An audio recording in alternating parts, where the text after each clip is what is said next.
the Titans might need Jesus this season. That's why I'm Team Jesus today. McNair gives it to George, running right up the middle. Touchdown! Titans!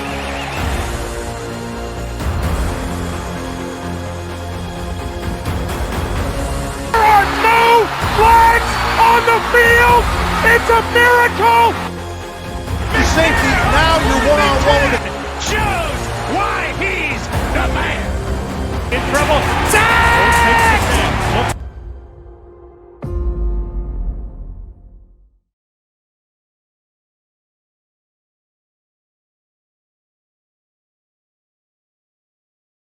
What's up, Titan Nation? Oh my God. Week 1 is finally in the books as the Tennessee Titans go to New Orleans and lay a goose egg as the Saints sneak away with a victory against the Tennessee Titans. Yeah, I'm not wearing a Tennessee Titans shirt because I'm all about Team Jesus, okay? If you're religious or not, I'm sorry, but the Tennessee Titans might need Jesus this season because this season might be a long season for us, okay? This is my sleep shirt, by the way. That's why it's so big.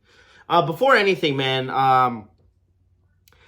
my prediction, I've talked about it before. I said before that I think the Saints were going to win. I predicted it was going to be 21-16. I actually predicted that the Titans were going to actually score a touchdown.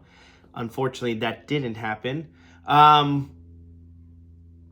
reasons why I felt like the Titans were going to lose this game was because, the Titans start off slow. They're not very good. Game ones, season openers are always terrible. We've been bad for past couple years already. Last year with the Giants game. The year before that, the blowout with the Arizona Cardinals. So it's been kind of a trend. And since Mark Vrabel's been with the Tennessee Titans, his record's 2-4 opening day. So, I mean, the odds were against us already from that point on. Other than that, offensive line too. Offensive line was something that was questionable. I didn't know how they were going to gel. And it kind of showed it in this game. Same thing with another thing that kind of was kind of like a check mark that I had written down for us losing was Tim Kelly, new offensive coordinator. That offensive line, that offensive in general, we didn't know how they were going to respond, how they were going to look. And unfortunately, they didn't look very well. They looked very sluggish. They didn't. Lack of communication. There's lots of false starts. And don't get me wrong, Tannehill was terrible. I mean, it is what it is. Tannehill was terrible. And before I get into Tannehill, because we're going to talk about that, because that's something that it's been brewing around in social media. Before I speak my opinion on it, again, it's my opinion, okay? So if you don't like it, you don't agree with it, that's cool with me. I understand that, and that's fine. But you don't seem a lot of people bash each other and are fighting. It's pointless to fight. Again, I don't make the rules. I'm not a coach. I'm not going to be changing the lineup. So just because it's my opinion and this and that doesn't mean I have no say in it, and neither do you. So what's the point of arguing with people? But let me get this out there. And listen, okay, guys? All the viewers out there, listen to me, okay? Put the volume up. Wait, first, go like the video, and then put the volume up, okay? I do not think Tannehill's the guy, okay? Just to let everyone know, I do not think Tannehill's the guy that's going to get us to a Super Bowl. I think Tannehill is average at best. He'll give you a good season. He'll give you good regular season games, but when it comes to playoffs, like I said before in a bunch of videos of mine, I need you to show me. You have to prove it to me. And unfortunately, he's been in the playoffs not the greatest.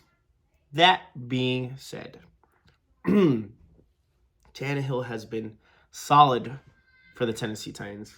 Has he had games where, You wanted to go run up in the field and punch him in the head? Of course. The Bengals game is one that everyone brings up, and I totally understand. 3 picks when we had the number 1 seed, and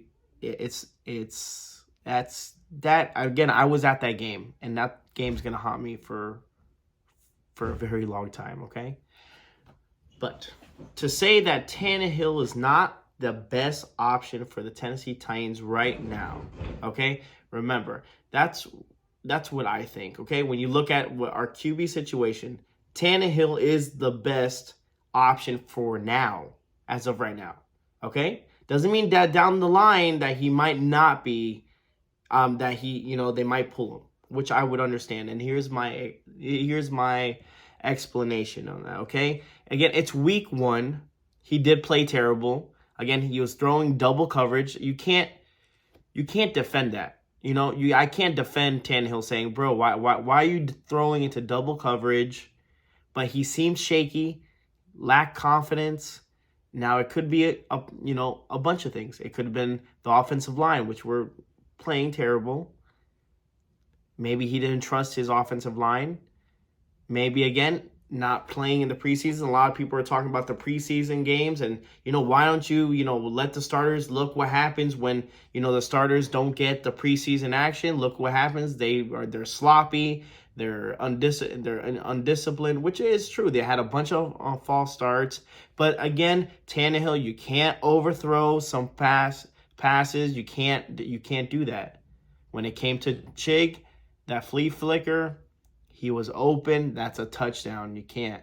Tajay Spears, another missed opportunity from Tannehill. So you know what? Tannehill at one point you gotta make those plays, man. That's in basketball. That's a layup. You gotta get it. Now, obviously, if he gets one of those touchdowns, we're talking a whole different story. And maybe people aren't talking too much about Tannehill, and maybe talking a little bit more about something else. But as of right now, we saw what Malik had in preseason, okay? I think we all can agree that Malik has improved since last year, right? Are you guys with me on that one? Malik has improved since last year. There's improvement, but he still has some things to fix. I don't believe in Malik Willis as of right now. Maybe he gets better throughout the season, and maybe he's it. But as of right now, I don't think he can go and win an NFL football game. I mean, hell, we saw it last year. The same thing happened last year, the Kansas City. Malik went in. People wanted Malik. There you go. You got Malik. Will Levis, at the same time, he's a work in progress. He got hurt in preseason, so he didn't really see too much, but people are begging and dying for him. As of right now, although those 3 quarterbacks, Ryan Tannehill, to me, is the one that you have to go with, okay? A lot of people are like, they benched Mariota 6 games and this, that. Yeah, but Mariota's had how many bad games and then benched them, okay? The ones that people are talking to me about are saying Ryan Tannehill. They're like, Ryan Tannehill had that bad game against the Bengals and this one. Okay, so that's 2 bad games. So 2 bad games, and then you're going to take Ryan Tannehill out. And then we get stuck, or we get put in the position where you have Malik or you have a Will Levis, again, a rookie, coming in against an offensive line, right? A new offensive line, which they're going to have growing pains, as you see. And a new offensive coordinator trying to gel and get everything situated. So you're gonna put a rookie in, just throw him into the lion's den, and hopefully he gets out.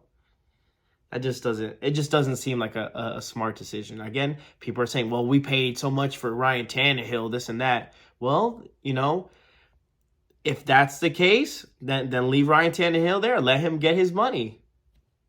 I mean, why would you take him out if he's making so much money? You're complaining about the money thing. I think Ryan Tannehill will bounce back. And this is something I'll say, and I think a lot of people are just don't hear me out and just listen, guys, listen. If Tannehill continues this trend, say he has 3 or 4 games where he's throwing 2 or 3 picks a game, then yeah, there's a conversation that the coaches, Mike Rabel, needs to have and be like, okay, maybe we'll start, getting Will Levis, getting him ready. Or, hey, maybe we'll get getting Malik ready.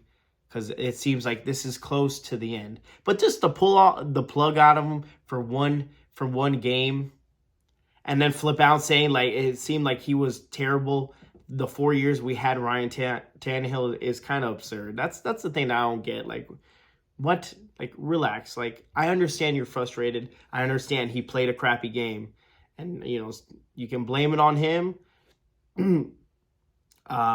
It's just, you can't, you gotta kind of pump the brakes. Like I said, if there's a continuous effect where, maybe next game he has the same thing where he's throwing 3 picks again, then the next game he does that and we're losing, then yes, I understand that completely, and I would not be opposed of trying something new. Maybe if midway through the season, it's not looking like the Titans are going to make any splashes in the playoffs or a run, then yeah, okay, Tannehill might be gone next year. And most likely, if he keeps playing the way he's playing, he's going to be a free agent. So then what's the worry? But if he gives us that chance and he cleans up his act and it's just one game he messes up, then there's no point of taking him out. Again, it can change a whole locker room as well. How does it look, especially on Coach Rabel, if he takes Ryan Tannehill out, puts Malik in, and then takes Malik out and then puts Ryan Tannehill the next week? It just doesn't send a good message for the locker room. So I get you guys. 100%.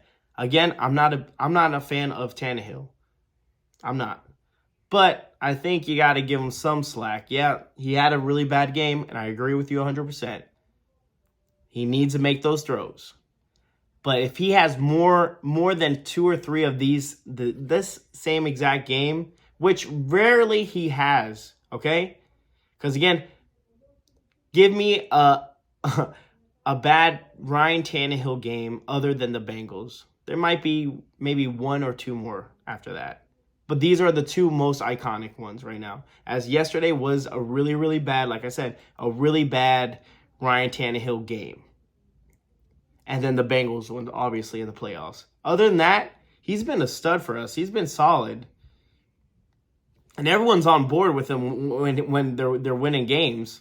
So the fact that, he had one bad game, which, I understand why you're upset, but you can't just jump ship just like that. I could have jumped ship on this franchise a long time ago. They've been bad for God knows how long. But, you stick with your team. So that's the Tannehill situation.